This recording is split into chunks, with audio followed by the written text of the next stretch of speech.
Jackson gave me the news of a planet far away. And Colonel O'Neill will assemble a team that will try to save the day. Dr. Sam has a master plan and a science attitude. And the job for Teal'c, he's part of the deal with his trusty Goa'uld. It's just a regular day at Stargate Command, and it might be hard to understand. Chevron 1 encoded. Chevron 2 encoded. Chevron 3 encoded. Chevron 4 encoded. Oh no, this is gonna happen. Chevron 5 encoded. Chevron 6 encoded. Chevron 7 what? We have a single world.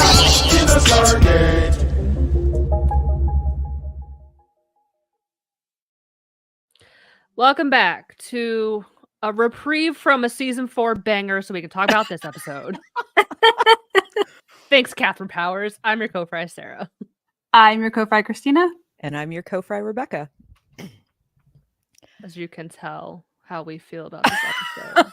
But we're going to make it fun because at least we can hate on it and be fun about it, you know? I mean, it gave us creative sub names to come up with, True. so or sub whatever these are called. So I love it. Taglines for ourselves. So it's been we took a couple weeks off because things, you know, with things going on. There was Lots of things. Christina is on the mend. Surgeries happened. Yeah, I am thoughts and prayers that I'm gonna last this podcast without having to turn my camera off and go sit on the couch. We'll see. I iced it really well before we started, but yeah, I am fresh off of shoulder surgery. So yeah. Ooh, yeah. So let's get into the fry box. And Yeah. then we'll let's get do. into this episode. We got some solid fry box stuff, so let's do it. Short, cause we're 3 Friday short. So the first thing I propose to us as a group and want to extend that to you in the comments is to come up with Braytac names for yourselves, for us, because we do meet somebody with a Braytac name, you know, Hammond of Texas. We have this new character. So I thought of one of each for my co-fries. So we'll make it a little fun game to put in the comments, which we will again review when we're done going through our episode run through. So again, we're not ignoring you in the comments. So we will have a specially allotted time to look at and read and pop up all of your comments. Yeah, for So sure. think of all your fun Braytac names. Oh God, so many. Next, And we're doing ours. Are we sharing ours at the end? yeah, let's wait till the end. Okay, cool. Rebecca, this is all you, my friend. Sure. Yeah, we haven't really I don't think we've been live on a podcast since things have been announced. So I feel like I want to tell everybody what's going on over with the companion, and therefore myself, and by extension Sarah and Christina as well, because they always have to help me out with these things. But yeah, so the companion has now officially announced that we are doing Embracing Mental Health as a Fandom, the book with Amanda Tapping. So we're making a book, everybody. It's so I've fucking never done that before. Wait, can we talk about the proofs that you sent us, or is that top secret? No, we it was on the okay. last live stream yesterday. So yeah. Oh, the proofs cool. are- Yeah. The proofs are so cool. It's going to be like this really beautiful like art work. It's art. Like it's beautiful. It has like really cool things in it. Like obviously nothing is set in stone, but it's going to be like a beautiful art piece as well as something for your mental health. It really is going to be in that art book, like that level of like you're going to want to have it displayed somewhere. It's so pretty. Yeah. So. I have to confess, like, so much jealousy on this because like when I studied visual graphics in college and studying was literally going for book and creative design, and then like but I've been like I'm like I love seeing this process y'all are going through and the artistry of it, because it is like scratching all the itches that I just am like so excited to see come to life for you all. Like it's such a cool thing, and like what you have shown, it is an experience in and of itself, just to like flow through it. It like feels like a poem. Like it feels like my interpretation is like you're trying to set it up like it is this like visual poem as well as like the sharing of like emotional content. And I just Absolutely. That QR code, I still thought like that Yeah, was so that's cool. we know that's gonna get pulled over into whatever version it'll because you can make like, I didn't know QR Yeah. codes were that sophisticated, but they really are. Yeah. There's also, yeah, if anybody doesn't know what I'm talking about, you can actually go over to amandatappingbook.org, sign up for notifications about the book. You will get a newsletter. We've been sharing the designs, we've been sharing our progress, everything like that. So you can look at these, what we're talking about over there. But like there's even the idea of you would actually have a literal piece of string when you talk about like connections with people and things That's like cool. that you know, it's just was very important to us to make a very beautiful book. And Benio has been knocking it out of the park. He's our designer that sent us all of that, like sat us down for a couple of hours, had us feedback. We used a lot of information we got from interviews with members and everything to really give him the right keywords and the right concepts to move forward with the designs. And it's just been a really, really neat process. That being said, it's going to be a really premium book, but the nice thing about it is we're going to offer the PDF like the ebook for free. So Nice. Wow, I didn't know that. you can get the book, and we really need you all to get the book. But for people who can't, you know, won't be able to get it, don't have the means to get it, we're gonna make sure you can get access to it.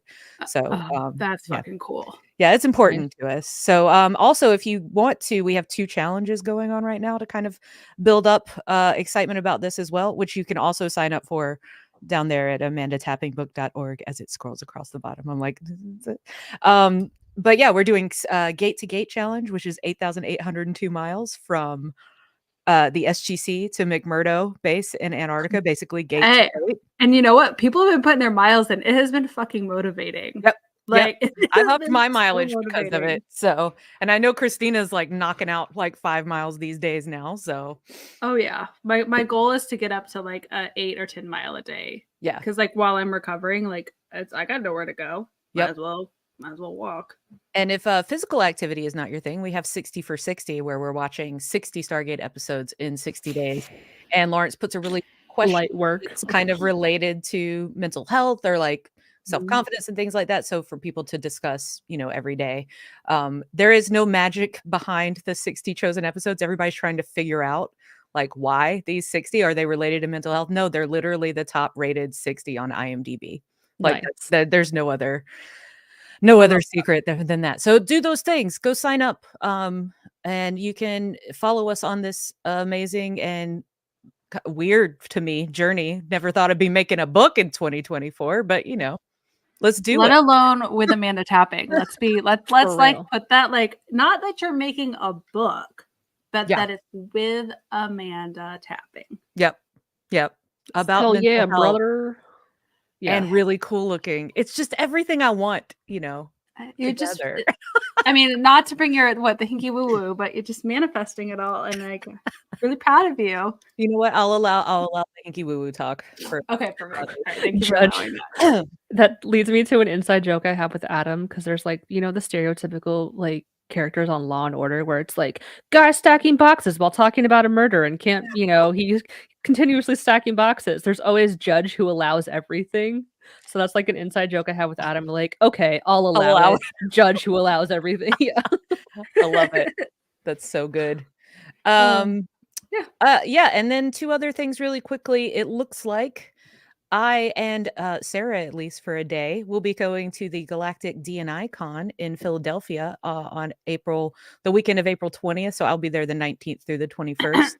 It's my birthday that day. And that's Christina's birthday, which I was like, I know this is your birthday, so you're probably not gonna like this news that I have. No, I know. I'm like of all the things, honestly, my birthday, I always love like I ask people to do like acts of kindness or do something nice because I hate my fucking birthday. And so I think it's really fucking cool that like 2 of my best friends are gonna be at a diversity inclusion. Yeah, it's So, like a yeah. sci-fi diversity and inclusion con. It's pretty awesome. I heard about it last year too. I thought it was a pretty cool idea, and they're doing it again. And it's got like some amazing, especially if you're into Star Trek, amazing guests there. Kate Mulgrew. But also, speaking of Braytech, Tony Amendola is going to be there. Oh shit! so- Really? Yeah. I don't know why. Maybe he just looks different now, and I didn't recognize him. Yep. That's he's gonna be exciting. there. Penny Gerald Johnson was another one I recognized. I only recognize her from the Orville, but I know she was on Oh, Deep you guys are gonna have Space so much fun. Yeah.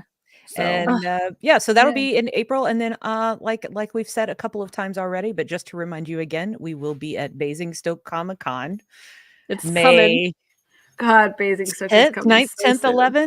11th. Yeah. So we're gonna be Soon. there. It's looking like we'll be there in some official capacity with the companion. So yeah, come say hi to us. I still plan to try to make a giant fry box for everybody.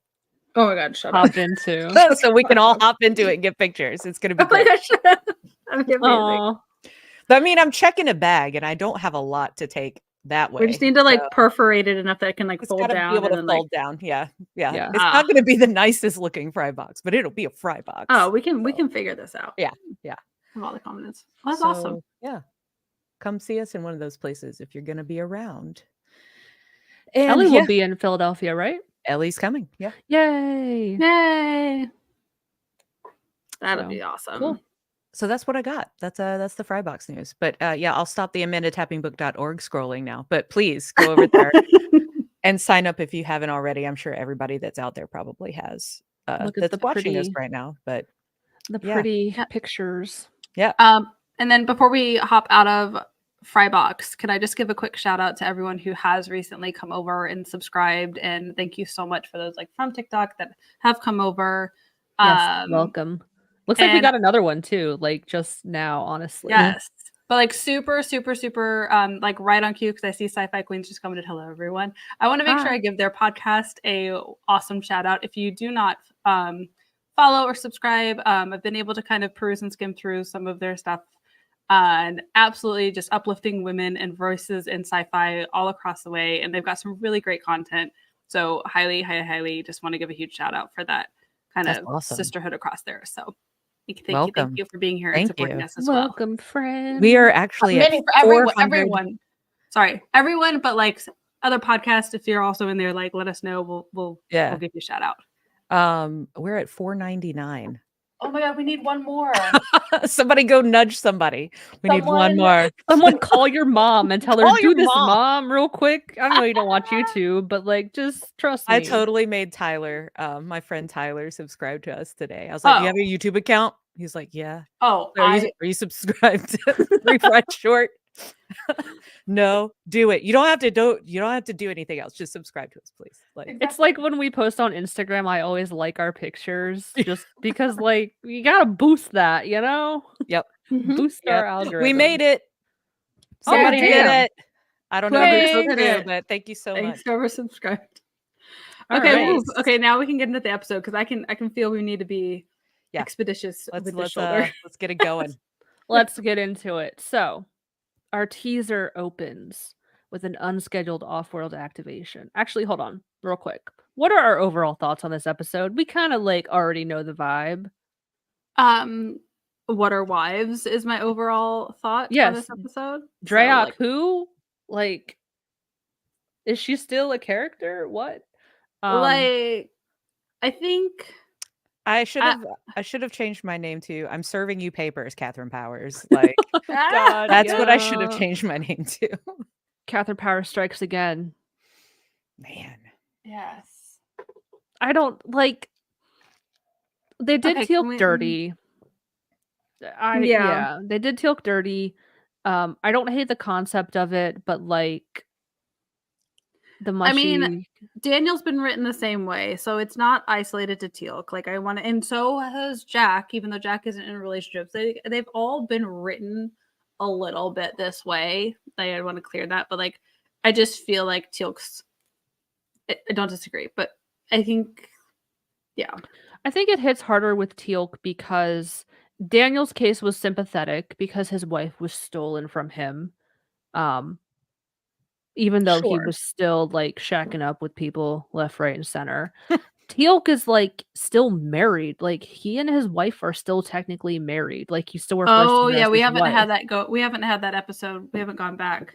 to see her yet. Oh yeah. That's not okay. until season 6, apparently. I looked fuck. because I was like, I know it comes up, spoiler alert for a 20-year-old show, that she dies, but I didn't know because I was trying to remember. I was like, did they off her off screen and then just be like, oh, your wife's dead. By the way, here's your old lover. Like, kind of Here's like your what they right did way. with Wait. Daniel in Boo Tomato Tomato, you know?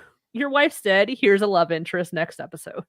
Wait, am I crazy? I thought that she moved on and remarried someone different so that She they did, could have a but better life. he was a bad person. No, I and know, but like I just didn't I want thought to that skip over the part where she yeah, like because that's she true. remarried someone different after because she needed to protect their son, but that hasn't come up yet. So we're still in the space where Teal'c is married and doesn't know that she's done all that. That was in what was it, Family or something? There Mhm. was an episode. So yeah, she was shacking up with some other guy because they were left destitute, and she was trying to like take care of Ryak and stuff. But Right. I think towards Guess the who wrote end, Family? Jesus Oh God, Christ. shut the fuck up. Okay, but I just wanted to be clear. I was like, it's not like we just hopped to she just fucking died. Like there is a space in there where she did remarry Yeah. someone. Yeah, but I think towards the end of that episode, she and Teal'c had kind of reconciled and were like on good terms again because he was real pissed when she did that. Okay. Right. So I don't know, but like anytime they do Teal'c dirty, like I take extra offense to it. I Yeah. just it feels icky to me.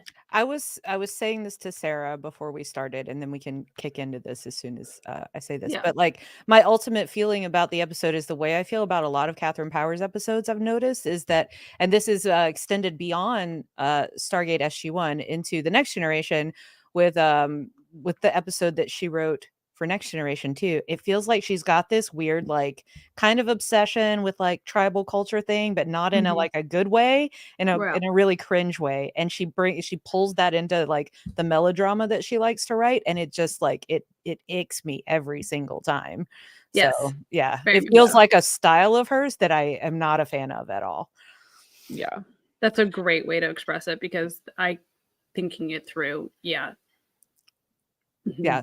If you've watched the what's it? Is it Code of Honor or something? The Star Trek The Next Generation episode. I know we have Trekkies in the comments, they can tell me.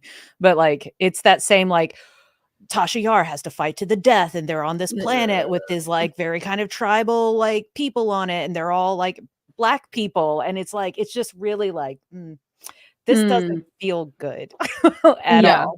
Like Also, lots of weird misogyny. mhm. Obviously, Emancipation comes to mind, but also Brief Candle. Like that Yeah. was fucking weird too. Let's not forget. Yeah. Thanks, Sci-Fi Queens. I'm sorry, I'm not supposed to pay attention to the comments, but Code of Honor, yes. Yeah. Thank you. It is Code of Honor.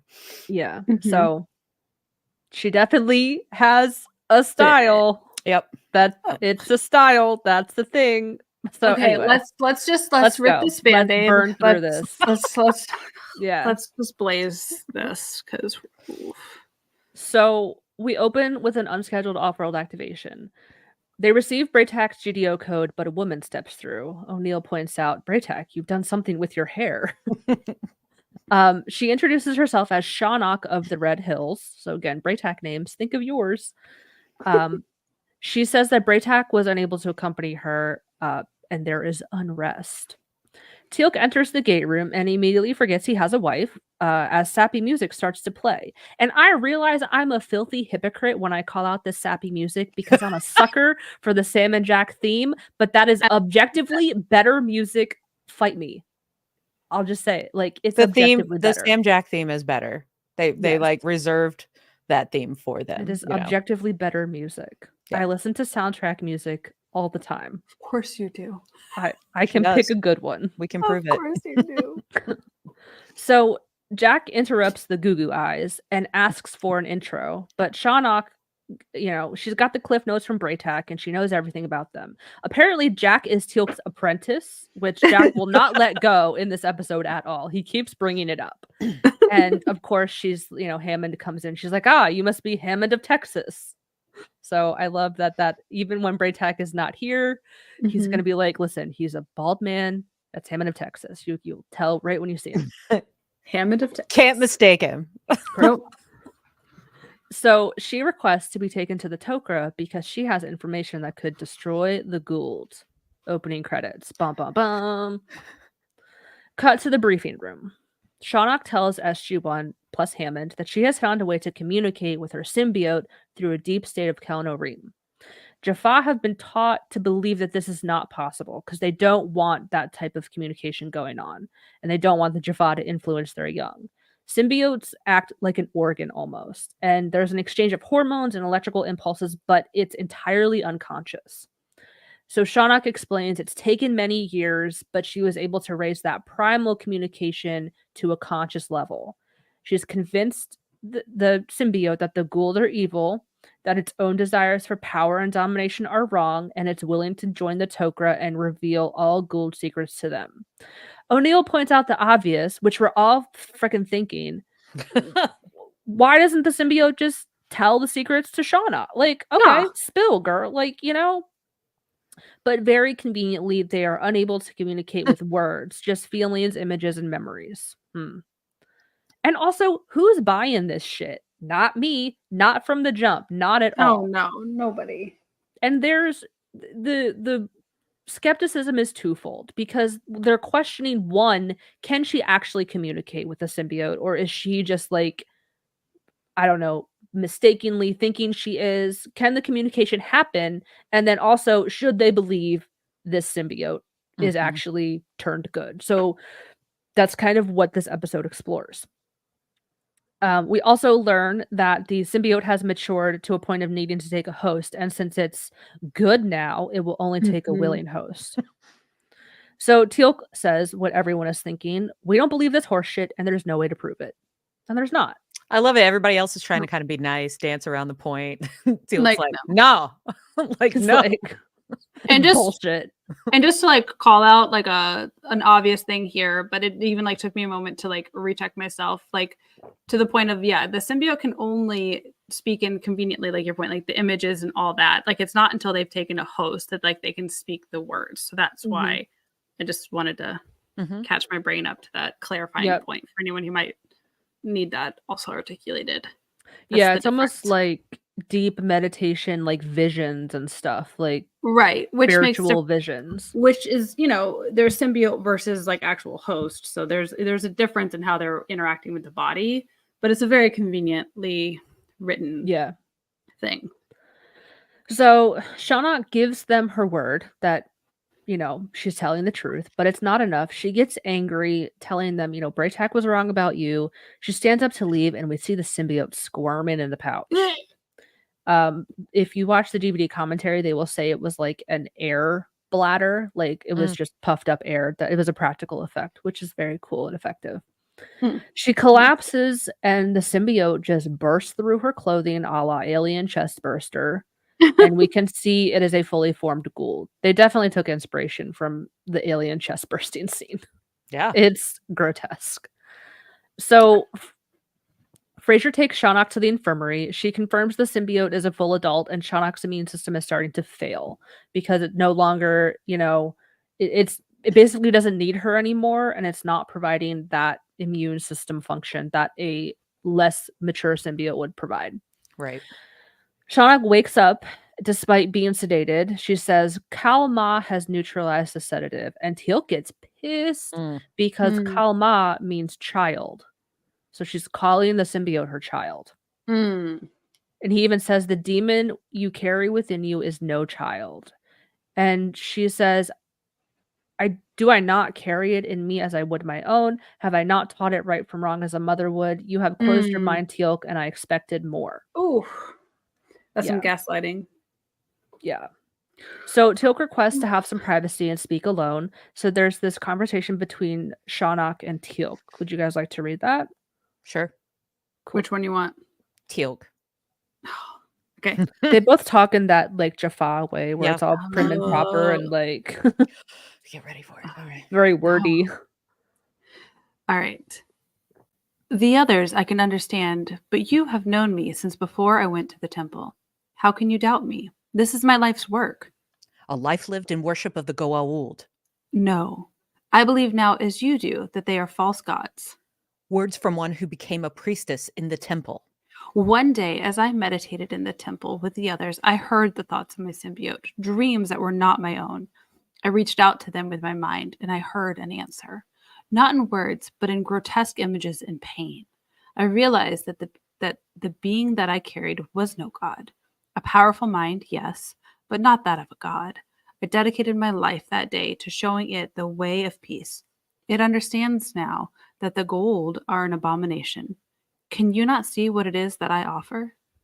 Braytek is wise, but I do not know why he would have sent you here like this. He believes, Teal'c. How can I make you believe too? There is a way. So, cut to Sam's lab. Jack, Daniel, and Sam start with the workplace gossip.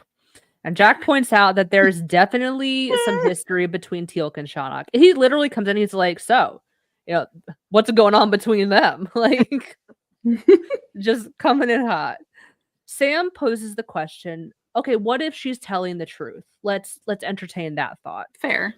Jack shrugs it off because he's like, what could a symbiote possibly tell the Tok'ra that they don't already know? They're both Goa'uld, technically. So physiologically, they're both parasitical and pass their knowledge through genetic memory. But the majority of the Tok'ra left the Goa'uld gene pool over 2,000 years ago. They probably have learned stuff since then, which makes Shan'auc's symbiote very valuable to the Tok'ra and to Earth. It fills in that missing 2,000 years of knowledge. So Jack isn't convinced, and he says, listen, if Teal'c doesn't buy it, I don't buy it either. Just then, Teal'c walks in to interrupt their gossip session. Jack, again, is like Master Teal'c. He's not letting that go. No. I think even at the briefing table in the briefing room, he was like, listen, I know I'm just the apprentice here, but blah, blah, but would you be any other way? I would absolutely not. I would 100% never let that go. That would always be. Yeah. But I guess Teal'c has to kind of bulk up what he's doing on Earth to make it more passable to the Jaffa at home, to be like, oh, he's really doing a lot of work even though he's not here. And this is brought up later in the episode of you abandoned your people. Why are you here? You should be with us, fighting with us. So I can kind of see why he would want to kind of puff up his role with the SGC. Mm-hmm. Well, I mean, I feel like that's Braytek doing it, right? Not Teal'c necessarily, but maybe. Sure. I feel like it's Braytek saying it, and then Teal'c being like, I ain't gonna say shit. He's not gonna correct Braytek. No, he's gonna correct him. But I could see it being Braytek, telling the story, What's that word that he uses? Hasak or something? It means wet grass lump or whatever. I think that was from the family episode. He's Hasak, where we meet Braytek. So cut to Teal'c's room. He set the mood with the shitload of candles. He just robbed the Bath and Body Works, lighting them up. They're all different scents. Yeah, nobody can figure out why he chose to do that. It's gross in there. Yeah. So do you guys want to read? It's Teal'c and Carter. Yeah. You want to flip it? Yeah. So you can be Carter. Okay. In the deepest levels of Kelnarim, the heart beats in extremely long intervals. It is even possible to meditate so deeply that one may stop the heart altogether. The practice is forbidden. Wouldn't your symbiote try to start it up again? That is correct. According to Shan'auc, it is only at this time that a communion between Jaffa and symbiote is possible. Like a near-death experience. Yep. So crazy. Teal'c asks them to watch over him as he attempts this in case anything goes wrong. He's like, you might need to hold me back and restrain me or call for medical attention. Yeah. So he begins, and he sees a vision of his father being murdered by Kronos. This is his symbiote's way of showing its contempt for Teal'c. Oh, you want to talk to me, bitch? Let me show you the most painful shit I can think of. Your dad being killed. Trauma wall activated. Yeah. Let's just block that. Yeah. And we find out later that his father was executed for losing an unwinnable battle. Kronos set him up to fail. And then, of course, executed him for it, which is a dick move. So Teal'c confirms, okay, Shan'auc is telling the truth. It is possible to communicate with the symbiote. But are we really convinced that, okay, yes, she can do that, but did she really turn a Goa'uld good? Cut to the briefing room. Anise/Freya is back. And this is where we get exposition dump. Number All right. 2. All right, we're gonna have to double up, right? Oh yeah. So one person needs to be a niece. What are our I- options here? We have Teal'c, Carter, Daniel, O'Neill. O'Neill, Hammond. Okay, who are the people outside of our normal? Oh, Anise, Hammond, Yeah, Anise and Hammond. and then like one Teal'c. I'll do the O'Neill Teal'c. Okay. Okay, I can be Hammy Daniel. Okay. Oh. So I'm what am I, a niece and Carter? Yeah. Okay. Let's just go with it. Let's do it. Plot dump. Let's do it. The great Queen Egeria, she broke from the Goa'uld over 2,000 years ago. Her offspring became the Tok'ra. Egeria, Roman goddess of the fountains. Fountains? Also childbirth. How do those two go together? It doesn't matter. She was also advisor to Numa Pompilius, a legendary Pompilius. ruler. Thank you. A legendary ruler. Correct, Dr. Jackson. Egeria came to the Tauri to stop the Goa'uld from taking humans through the Stargate as slaves. Ra found her and killed her, but not before she had spawned our movement. Literally? Yes. Thanks for that image. Then the original number of Tok'ra is all you have. Very few Goa'uld came over to our side, but none in the past few hundred years. Our numbers have diminished as symbiotes unable to find new hosts die or fell in battle. That is why Shan'auc's offer is so provocative. Until the symbiote is blended with a host, we cannot be sure of the outcome. But if what she claims is correct, we could one day increase our numbers. So you've decided to accept her offer. I will make the proposal to the council with my recommendation. How long will that take? It will not be an easy decision. There are great risks involved. She doesn't have a lot of time. Shan'auc symbiote is fully mature. It must take a host within the day, 2 at most. Then I will leave immediately. So before Anise Freya leaves, Teal'c does make a request for the Tok'ra to do whatever they can to keep Shan'auc alive and acquire another symbiote so that, she doesn't die. We learn a couple things in here about the Tok'ra. Most importantly, they are at a static population. They are not producing any new Tok'ra, and any losses they incur are detrimental to their population. We never really know like how many Tok'ra are alive, like their actual population count, but this becomes a huge problem in later seasons for them. Yep. And it's one of their greatest weaknesses. We also find out about their queen, Egeria. This comes back at a later date as well. We get way more backstory when it comes to Egeria, but because she's dead, she can't produce any more Tok'ra, therefore the population crisis. So Teal'c visits Shan'auc, and she explains that she waited longer than she should have because she was afraid he wouldn't believe her. And she has thought of him every single day since he betrayed Apophis. He was always the strongest and bravest and did what no Jaffa has ever done before, challenged the gods and won. Many revere him on Chulak, but he chose to walk away. So she's kind of pissed off. She's like, you abandoned us and you left me, your old flame, and your wife. Which I was gonna say, conveniently forgot about. Like, I don't really think she was on the option table there when he walked away. Yeah. So Shan'auc starts to call Teal'c out, and she's like, Braytak cannot do this alone. And Teal'c was the one who started this movement, and he abandoned his people. And Teal'c gets pissed, but the kind of pissed where it's like, damn it, I know she's right, but I hate that she's right. It's so fucking bad.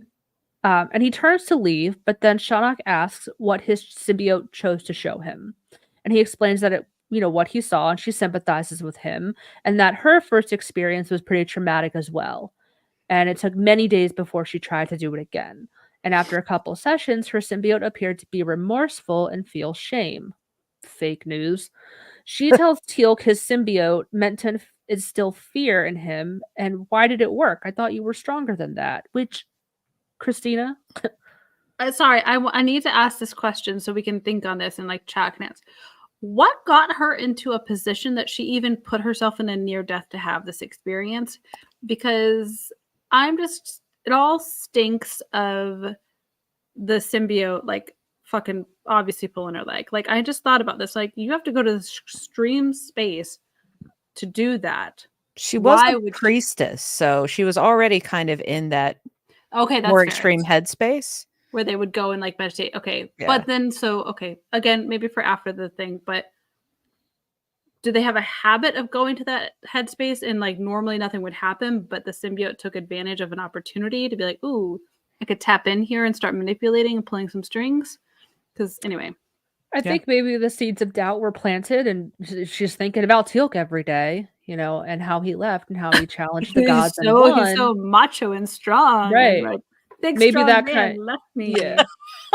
Maybe that kind of triggered her thought process, Powers. or God. maybe the symbiote could sense that and like Right. influence her in another way to like do it. Yeah. Okay, thank you. I just So- need to like plant that for everybody in the comments because like I'm trying to think about how and why and what and the who. But to your exact point, if she started daydreaming about this beefy man of hers that left her so sad and heartbroken, and she's a priest, like it's a perfect storm. Okay. Daydreaming about being the other woman. Really, girl? Really? Cool. Okay. Anyway. No. Continuing. Also, how she says, the symbiote meant to instill fear in you, Teal'c. Why has it worked? You're stronger than that. Boo! Big, strong men are allowed to feel fear and be sad and feel emotions. Healthy masculinity, please.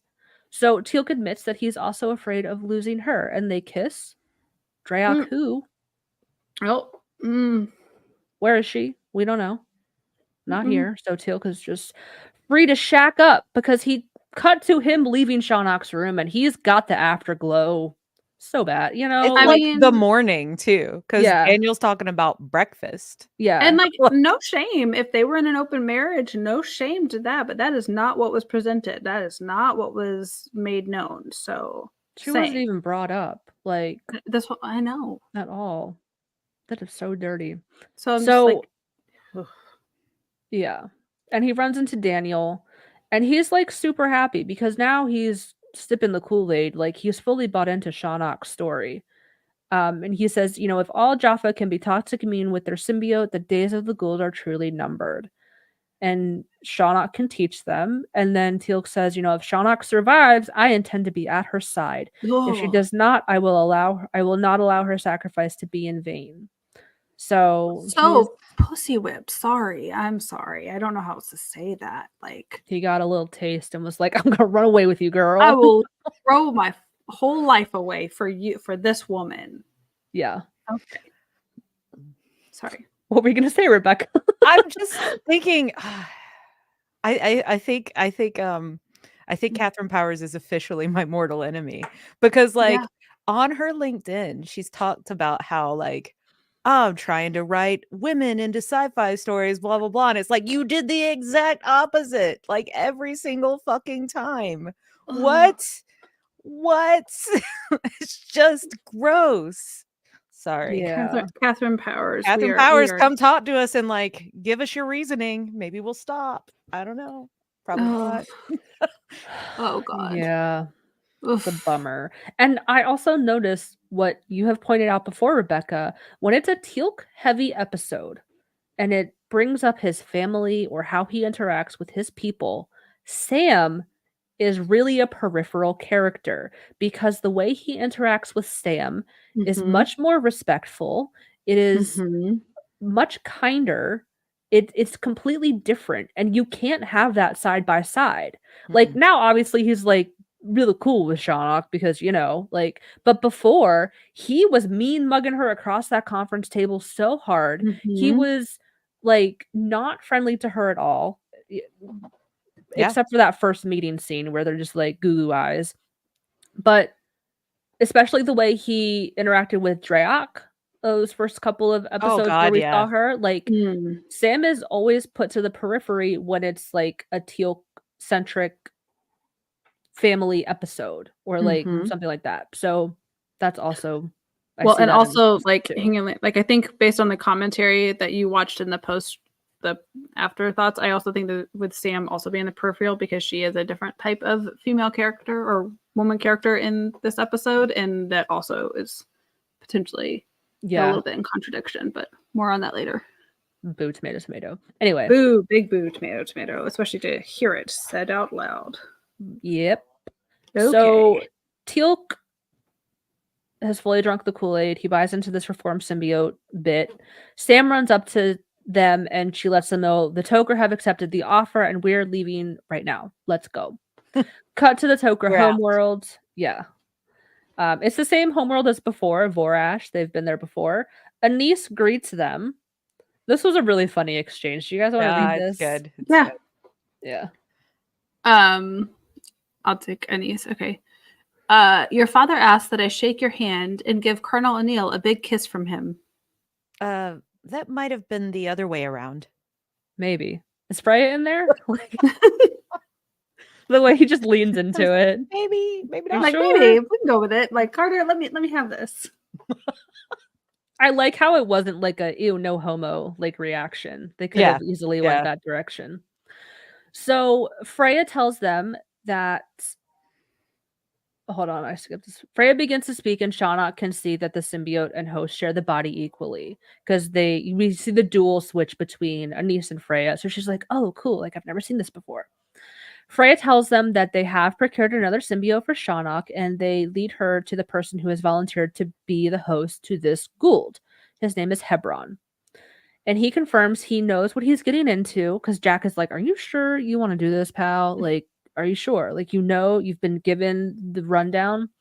And he's fully aware, and he has like a personal vendetta against the Goa'uld because they like destroyed his planet, and he understands. I love Jack being like, "Did you read all the fine print? Like, all Yeah. like here, like let's do it." Like playing like the lawyer in this one. Like, there's all the T's and C's. You know, did you read all of that?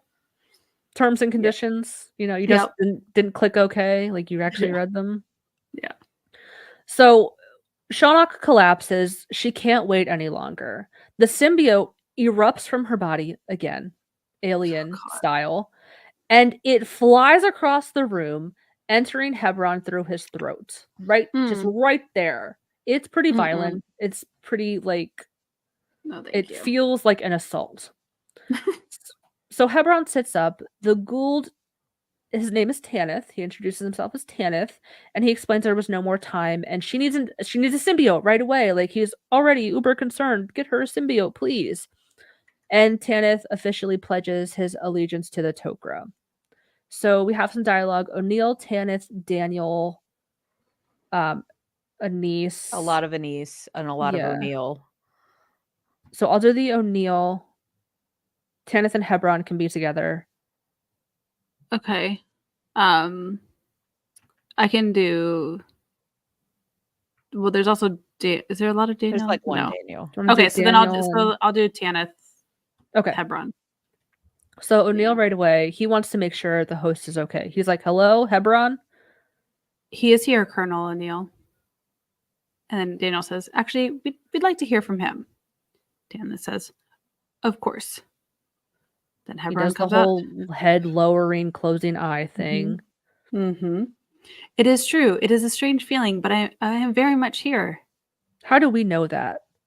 Tanith wants you to know that we will submit to any test you wish to perform to assure that I am speaking freely as host.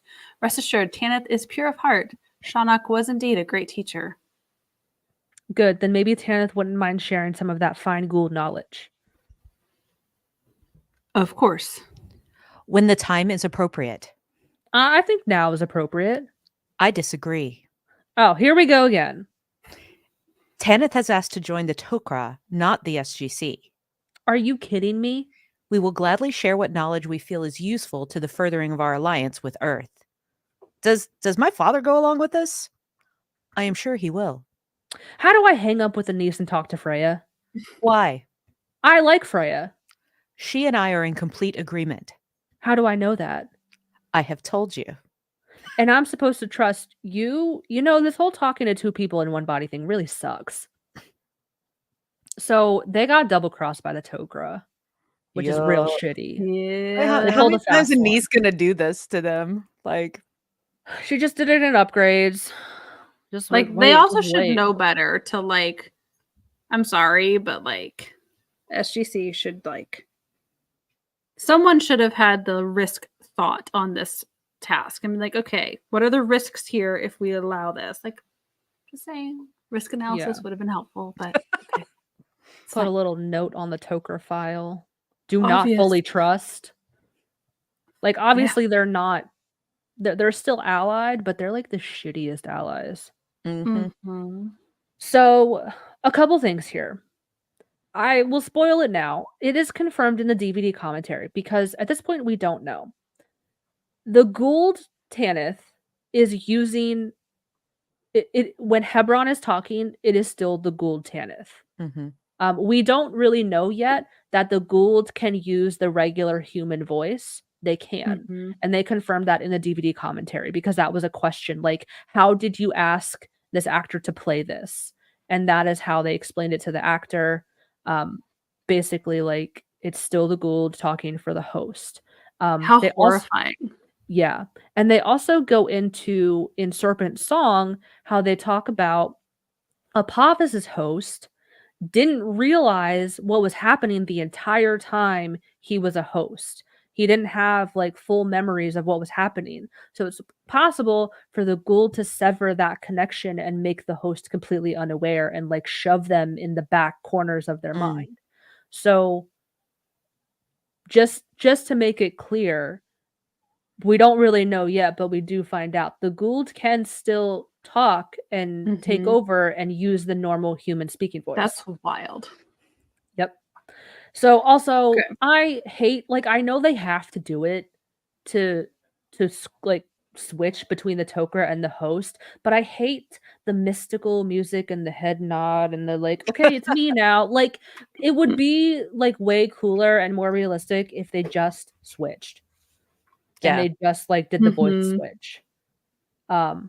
They kind of did that in Supernatural with the demons. When there were demons, like the eyes would just turn black immediately, and like it was a very sudden switch. So like I kind of like that better if they didn't do the whole song and dance. I have a feeling any modern day like version of the Tok'ra or the Goa'uld, you know, with the voice switching and everything would be more like that, because I think back in the 90s, early 2000s, I feel like producers of television shows felt like they had to like spoon feed their audience more than Mhm. we Yeah. than we care about now. Like nowadays our shows like don't care if we're confused for like 5 episodes, you know, like they Like, just don't figure care. it out, bitch. Like, Yeah, like don't be a dumbass. Come on now.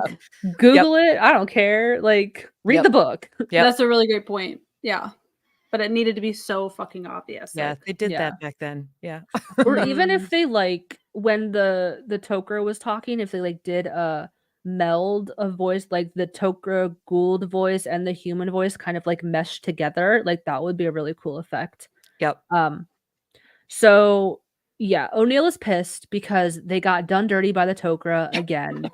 They're like, oh, we're not sharing with you. Like, they wanted to come to our side. They didn't say shit about Earth. So go home. Like, get out of here. So Shan'auc enters and officially gets to meet Tanith face to face. He says it's nice to finally meet you as the one who taught him so much. And he senses that she is still weak. And they explain that her symbiote that they acquired is really young and healing her is going to be a little slower. So O'Neill is annoyed and he's just like, I guess we'll just mosey back to Earth and tell General Hammond how the Tok'ra boned us again. Freya with the crush on O'Neill. Please take no offense. He's like, yeah, we're getting used to it. Like, thanks. I mean, I'm sorry, but at this point, I do kind of feel like SGC walked themselves into that. I'm not honestly mad at the Tok'ra for doing it because it is an alliance, and I 100% think that the SGC fumbled the ball on that one because they should have known better. Yeah. I'm calling it. Like, I don't think the Tok'ra were in the wrong for what they were doing. It's a strategic move. Like, they were offered it. They were not given. SGC learned a lot there. Yeah. They're like the needy like Mhm. boyfriend or girlfriend, or it's like you went on one date with somebody and they're like really needy and it's like, ew, like I got the ick. Like that's the Tok'ra. They're like, ew, you're so needy. Like go away. Get off of me. Or like learn some boundaries into some negotiating bartering skills. Like, god damn, you just handed us a fucking gold mine and you didn't ask Yeah. for shit in return. My god. Yeah. Like They that's wanted to stupid. believe that That's it would on be you. easier. That's Yeah. on you. That's on you. Yep. It's on you. So Yep. I'm mad. What's that hilarious George Bush misquote where he's like, "Fool me once, shame on you. Fool me twice, won't get fooled again." Also, shame on you.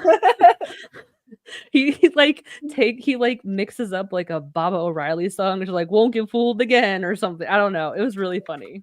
Are you looking it up? Mm-hmm. God. Get that audio. Mm.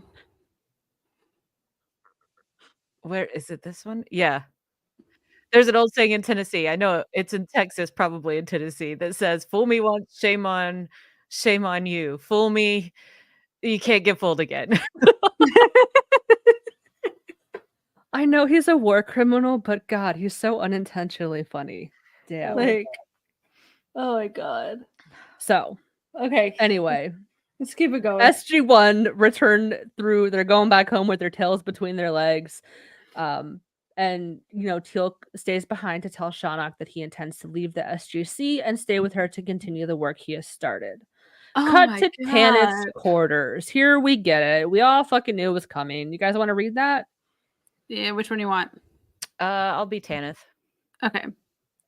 Shan'auc says, "Have I disturbed you?" The hour is late. You should be resting. Sorry, that was my med alarm. Hold on one second. Sorry. Oh, it's like me. It's birth control time. Sorry. Hold on. Everyone take your meds. Hold on. Let me This turn is that your off. friendly reminder to take your medications. We interrupt this podcast for a med break. This podcast brought to you by whatever drugs you're having to take right now. Junelle FE. Listen, it was reminding me to take my Advil, but it's fine. I took it before. Okay, sorry. Can we just start that thing over? Okay. Have I disturbed you? Yeah, your med alarm really did disturb me. The hour is late. You should be resting. I could not wait to speak with you. Yes. We must speak of your audacity. I do not understand. How dare a priestess touch the mind of one who would be her god? You despise the Goa'uld. I am the Goa'uld. But I showed you the... And Tanith clamps his hand over her mouth and grabs her. You showed me the means to destroy the Tok'ra. Now accept your reward. Oh no, who could have seen this coming? So much surprise. That's the thing I think that like chaps my ass about this episode is like I didn't buy any of it for a minute. Like, what's that TikTok sound? Who's buying this? And then some, it'll be my big fat ass, but not my big fat ass. I wasn't buying it for a second. So, cut to the SGC. Teal'c announces his plans, and SG-1 are double bummed because they're screwed by the Tok'ra, and now Teal'c is gonna run off with his old girlfriend. Then there's an off-world activation. It's the Tok'ra. Here to share squat with us, no doubt, as O'Neill points out. He's so salty. So fucking salty. So Anise/Freya come through, and we can tell it's serious because she's wearing a really baggy robes that are covering her completely instead of the sexy Tok'ra getup that she was wearing before. We'll come back to this. I inserted a rant in the middle, but we'll come back to this. We're like, oh damn, no cleavage. This must be serious. This must be serious. Fuck. Anyway. So, two other Tok'ra follow, carrying a shrouded body on a stretcher. It is Shan'auc. She says that the new symbiote and Shan'auc are both dead. Anise explains the symbiote was too young and they waited too long. They brought her back so that Teal'c could perform any Jaffa spiritual rituals. Teal'c pulls the shroud back and says, "Our love does not end in death." Oh my god, Teal'c. That's just blah, the melodrama. Anyway, cut to Teal'c's room. He's in another deep Kelno Ream session, and he sees his father's murder again, and he has the realization that Shan'auc was also murdered, and he quickly returns to the Tok'ra homeworld. So we have a bunch of dialogue between Anise and Teal'c. All right, I'll let you pick. I'll be Anise. Okay. I have reason to believe the Goa'uld Shan'auc carried what? Wait, what? I have reason to believe the Goa'uld Shan'auc carried was not truly convinced to become a Tok'ra. I believe the Goa'uld used this opportunity to become a spy among you. What evidence do you have for this? The murder of Shan'auc. The system Lord Cronus murdered my father by crushing his symbiote in such a way it allowed the symbiote's blood to mix directly with that of my father. The method is slow and immensely painful. How do you know this? In communion with my own symbiote. It is a vision my symbiote chose to share. Why? To demonstrate Goa'uld hatred and superiority. Still, if that is your proof. We found Goa'uld blood in Shan'auc's bloodstream and trace amounts on her hands, confirming my vision. And so you have come to exact revenge. I have. I'm sorry. We cannot allow you. So Teal'c goes rogue. He goes full Hulk Hogan. He's clotheslining people down the hallway. He's just tear-assing through the Tok'ra tunnels. And Jack, ride or die that he is, he's like, I'll get the Goa'uld. The host, like, he's right there by his side. Ride or die. But Anise, they finally tackle Teal'c with like 5 guys.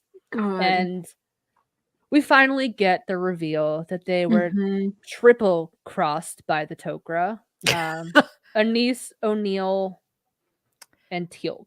Yep. I'll grab the O'Neill. I'll do Anise. I mean, it's just the Teal'c. I'll take the Teal'c. No, he will be infinitely more valuable to us if we do not. You knew. Let me do the bow head thing. All right. Blah, blah, blah, music.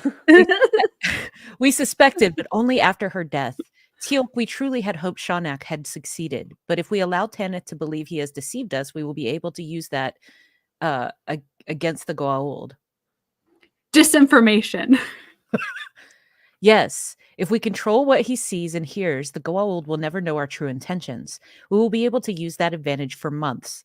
When Tanith no longer serves a useful purpose, we will extract what Goa'uld secrets we can in other ways. What about the host? He knew well the risks. When we have learned all we can, we plan to remove the Goa'uld. We are fighting a war for our very existence. I make no apologies for the means.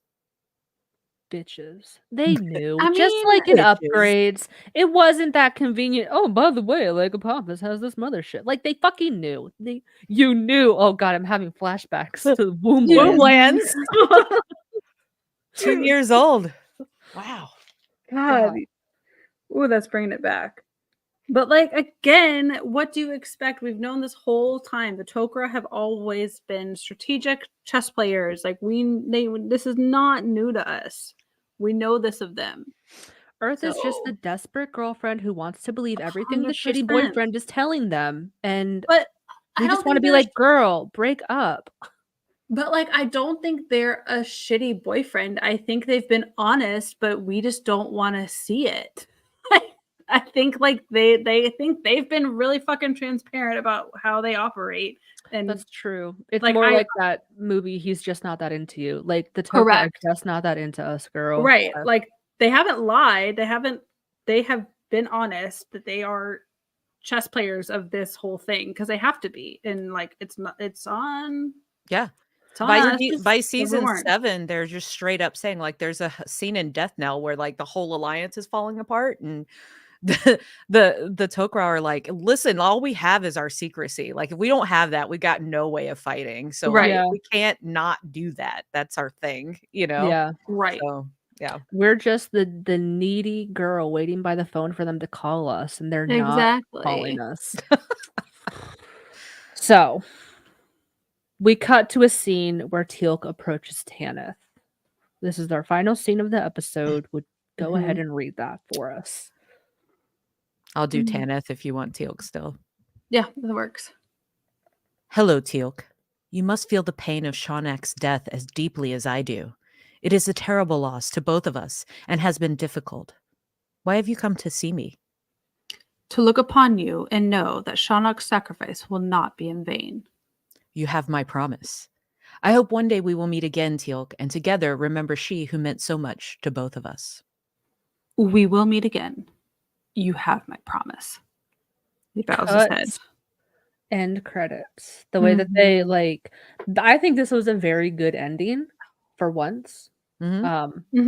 Because it ended on a very dramatic note. The close-up on Teal'c's face, like, we know by the end of this scene, they both have each other clocked.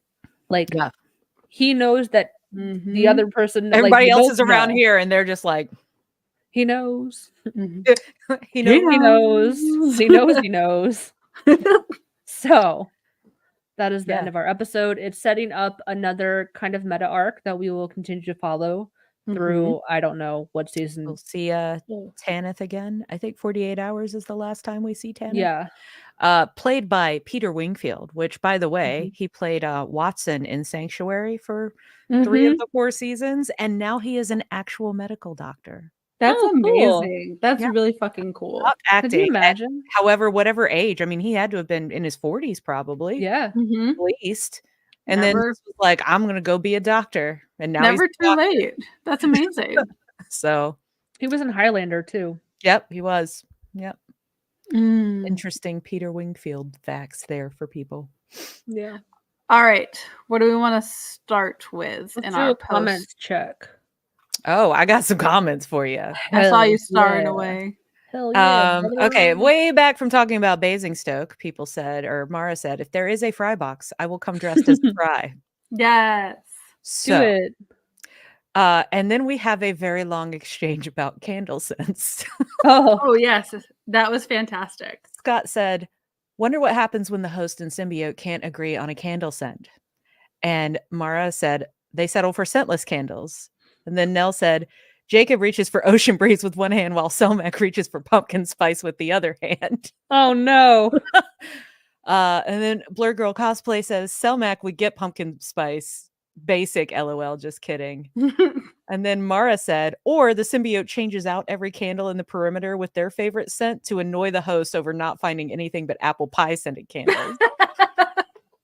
And then Nell said 90% of all Tok'ra tunnel fires are caused by host symbiote candle disagreements.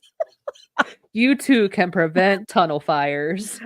Only you can prevent Goa'uld candle fires by Scott. Great minds think alike. I did not see that comment, Scott. Nell said, only Lord you can prevent Goa'uld fires.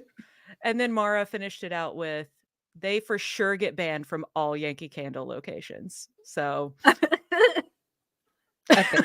Love that. That was a great exchange. Thank you, everyone out there, for that wonderful candle exchange. Appreciate it. What else we got? That's amazing. Oh, that's mostly what I had started. So. I mean, like, how do you top that? Like, there's a lot of good commentary, but like that was a fantastic. Yep. Fantastic. Oh man. Someone robbed the Bath and Body Works. Oh no, what did they take? All the candles. Oh my god. Y'all are great. Let me just go backtrack a second to my comment. We're like, oh my god, Anise is wearing really baggy robes. This must be serious. I watched the episode with the DVD commentary, so you guys don't have to. You're welcome. God, it was pretty we were shitty. sent a taste of it earlier, everyone, and it it's rough. Yeah, so the showrunner specifically made a choice to add skimpy outfits like Shan'auc and Anise Freya were wearing to increase viewership and compete with like the 7 of 9 on Star Trek. I hate it here. I hate this so much. So I have for you transcribed some of the commentary that I have heard while watching this. So we can all just hate it together. Bring it on. And this the two people commentating were Peter DeLuise, who wrote the episode, and James Techner. He was special effects. So in regards to Musetta Vander, who is the actress who played Shan'auc, Peter DeLuise said she has a great attitude, which you'll see later, because she plays most of the episode half naked. Even though she's close to death, her makeup will remain flawless no matter what. Teal'c is digging this half-naked chick, and not just because she's half-naked, but because he has history with her. Mm. And then Vanessa Angel, who plays Anise Freya, she delivers exposition quite nicely with the midriff and the low-cut action, aka her cleavage. That was all Peter DeLuise, by the way. Thanks. That was kind of shitty. Mm-hmm. So, and they even admitted, like, in the episode, he was like, yeah, we added all these skimpy outfits, like, increase viewership, but, like, we didn't even need to do that. Why did you do that then? Yeah. Can we let people be ugly? Like, I'm tired of everyone being hot all the time. I want realness and ugly people. Was it a studio person, or like was somebody going, yo, they just dropped this like hot blonde in Star Trek. What are you gonna do to compete against it? Like, that's what I'm wondering. Yeah. Could be. Yeah. And by that shit. let people be ugly, I'm not saying that, like, Vanessa Angel or Musetta they're both very attractive women, but, like, can that not be their main attribute? I thought Mhm. Anise looked pretty cool in those robes, honestly. Yeah. That was Yeah. like a cool look, you know? Mm-hmm. So And the yeah. Tok'ra men were wearing, like, fully covering. Yeah. The only thing that we got out of that on the Star Trek side that we kind of didn't get because they kind of dropped it on Stargate is that like 7 of 9 turned out to be a really, really interesting character, regardless of the like skin tight suit and everything like that. You know, and even in Picard now 7 got like 7's a captain now, so it's awesome. But like Yeah. you feel like you don't get that because then like Anise, like, isn't Anise's last like episode the very next episode or something? We don't ever see her after that. Probably because they were like, we don't need the sexy women. Let's just get rid of this character. So we never got to like Which is see such more of that, bullshit. you know? Which is another, again, to your point, Christina, earlier, another reason I feel like Sam was kind of sidelined. Obviously, like, it can't always be about everybody. Like, certain characters get sidelined so that other characters can shine. But, like, this in particular, I feel like we're like, oh, well, Sam's like the smart person. And, like, obviously she's beautiful and gorgeous, but, like, we're not putting her this way. Like, But like, it's frustrating to me because why can't you like have both? And let me say this way, like, it's icky, especially hearing that commentary, because I'm totally cool with like the skimpy outfit, showing your body, showing it off. That's cool. But like, don't make intentional decisions where it's like they're either this or they're that. Like, yeah. cool. If that's a character and that's how they're written and that's whatever, I mean, it's not necessary. But like, the fact that you've written them in such a way that they are just expendable because that's their only point is frustrating as an approach. Like, that's a better way of putting like what I was saying about 7 of 9 too. Like that's the difference, it feels like. Yeah. Like if you're going to develop them and that's fine, because some people in life enjoy showing themselves that way. That is acceptable. Totally great. But there's more to them than just that outward expression. And I would like more representation, which again, we do get with 7 of 9, but not here in Stargate. Like we don't really get a lot of that. That's like my constant frustration bone to pick. I think what really stuck in my craw when like talking it out like this is that it was just very male gaze coded. There's like, have you seen the different, you know, there's the female gaze versus the male gaze, and like you can tell, like at least us as women and AFAB people, like we can tell. But that's like, okay, this was clearly like anytime you see a character and it like the shot starts at the feet and pans up to reveal their beautiful makeover and they took their glasses off and now they're hot and not ugly anymore. Like that's just a male gaze fantasy type of thing. Yeah. And that's very much the feel that this was in this episode. Yeah. Anyway, since I had to suffer through that, you guys do too. So no, I think it's very helpful to share because I don't think we typically hear commentary on Peter DeLuise in that light a lot. Yeah. I mean, maybe we do, we don't, but like I think not. I don't know. It's just I think it's important that if it exists out there, we need to like share that and kind of lay it out on the table. Yeah, that is all the icks. It is an interesting time capsule. Those commentaries. If you have the DVD, I recommend listening to the commentary. It's entertaining and you learn a lot about like the effects and how they filmed stuff, and they talk about like what shots they used and why, and like the lighting with the candle is super interesting. But then you get like shit like that where it's like, do we have to?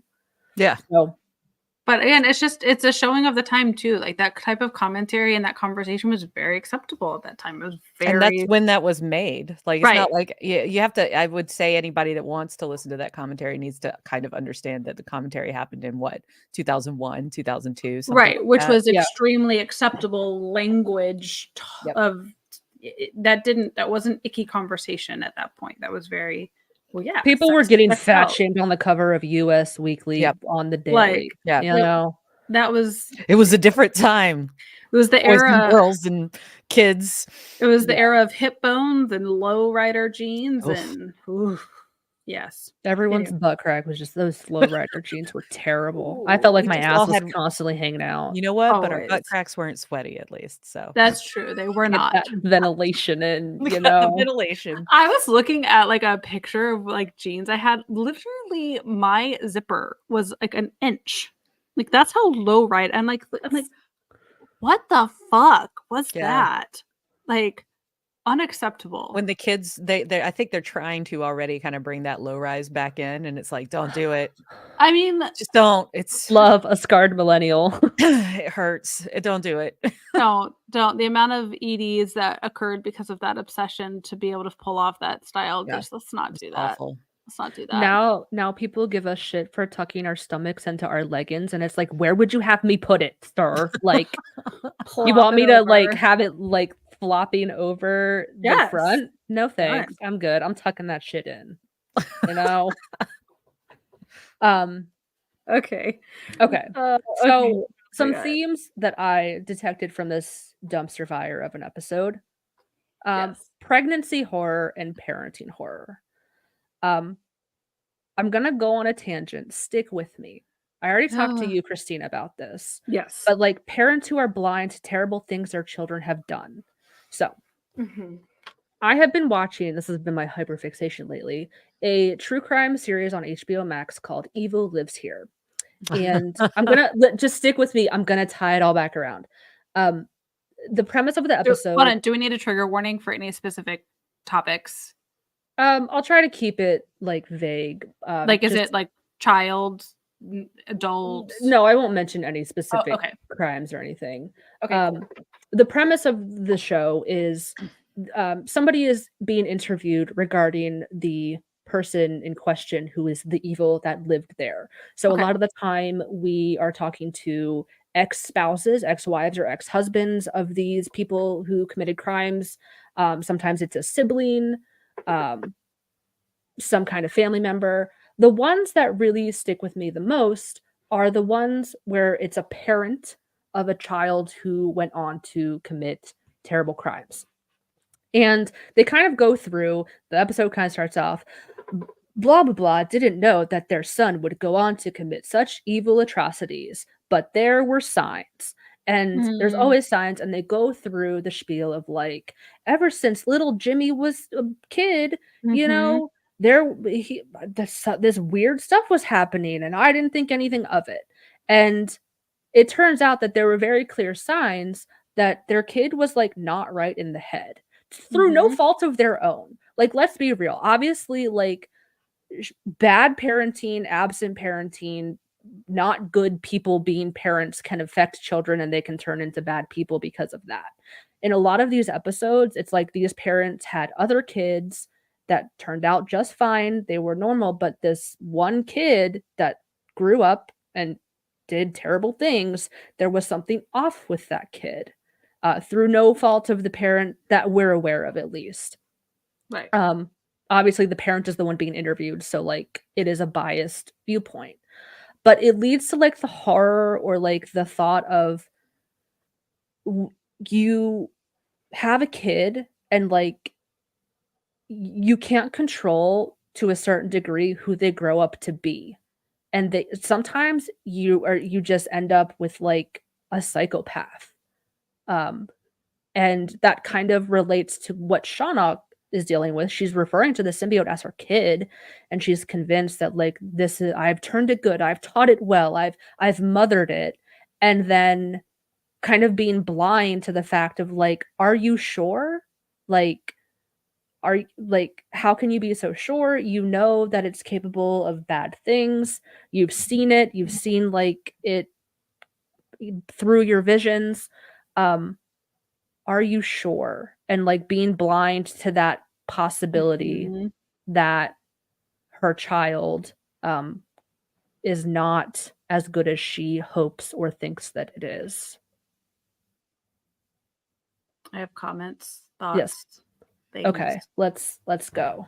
There's like a Steps. couple bullets to it, but the first one I want to reiterate just so it doesn't continue to get lost in the messages that like one, I think we all collectively, but not to speak for everyone, but I think we could agree, we're all super aware that there are so many dynamics in like real life scenarios with parents and children, and it can be tough. There's a lot of things on the table that impact how people develop, how they become an adult, whether it is just something just genetically from birth, whether it is environmental circumstances. So just like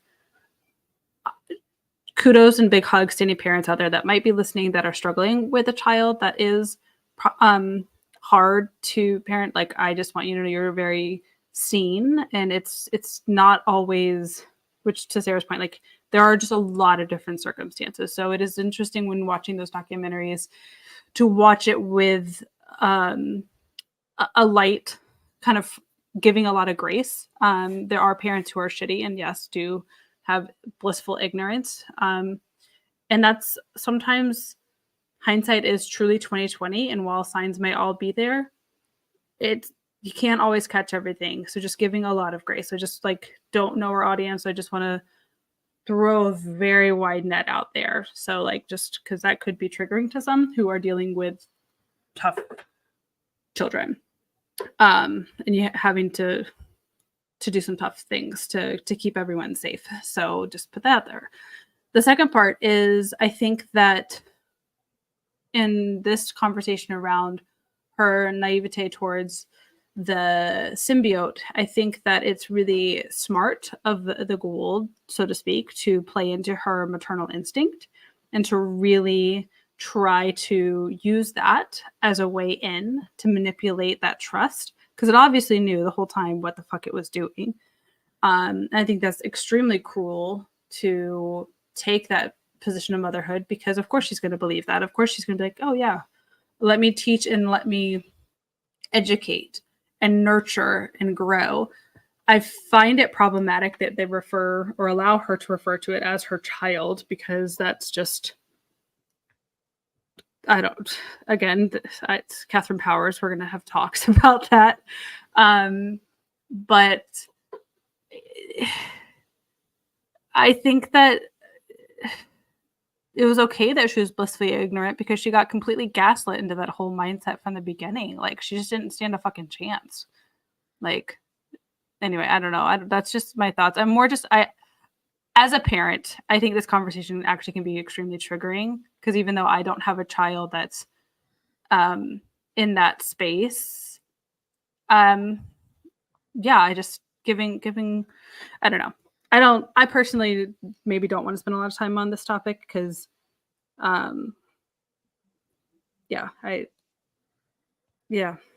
like, I think you need to notice if in your child, like, I think you need to be aware that if there are patterns of behavior, if there's darkness, if there's things, you need to get them the right help. You need to not avoid it. Don't just be like, the church will save them, the religion will save them. Like, truly get them the support that they need so that they can get the proper tools to hopefully lead a successful life. But sometimes it is not possible. And that's just something where you just have to know you did the best you can. To add some clarification, in these episodes that I've watched, obviously I can't diagnose, but these Right. are not garden variety behavioral issues. It's very clearly portrayed as like sociopathic or psychopathic, which from my True. understanding is like pretty rare, but still something to think about and keep in mind. But it's yeah. That's also why it hits so close to like this, like the symbiote versus Mhm. Shan'auc, Mhm. because like we already know that like the Goa'uld are all like sociopathic and psychopathic, and they Exactly. don't look at anybody else as like being like the same level as them, or like, you know, having much of a conscience or anything like that. So like that's as far as that's concerned, like the rarity of like a completely sociopathic, psychopathic Mm. person that you're raising and the Goa'uld, that makes perfect sense to me, actually. Yeah, And I see that. Yeah. to expound on that further, there are people who are considered psychopathic who are very productive members of Mhm. society that take on Mhm. jobs that are like they're lawyers, they're like high power attorneys, surgeons. Like you kind of have to Mhm. be able to cut into people and operate on Detached. people like that. You kind of have to have a little bit of that detachment. So Mhm. even being just because somebody is a psychopath does not mean they're going to be like a terrible person. Yeah. So keep that in mind as well. Correct. Yeah. Obviously, like in It's the like a perfect storm when it like Yeah. really bad things happen. Yeah. So, yeah. Yeah. But yeah, and we won't get into too much, but like the scene where the symbiote like bursts out of her, it just seems very traumatic. Like Mhm. Alien, I know Alien is like has very like feminine undertones when it comes to like giving birth and like that type of There's just like no autonomy, like for that was like the first thing for me with the symbiote is that there was no respect for her body or her like health at all. That I'm like, yeah, okay, that's the giveaway. Like it treated her with such gruesome, like just yeah, that was not necessary to like be done that way, and for her body to completely just be disregarded and like put in that kind of gruesome pain and torture was absolutely disgusting and unnecessary. yeah. The other theme that I wanted to touch on was Teal'c's position that he is in and like the quote unquote right way to fight a cause because he's once again being torn between Mhm. his people, the Jaffa and his allegiance to Earth. And it just really I feel like there's no winning in that situation. Like no matter what he does, he's letting somebody down and it just really sucks for Teal'c to be put into that. Mm. Um, and I think they definitely explore it more and go into it more, but Shan'auc kind of calling him out and being like, "You started this and you left us. Like, what the hell, man?"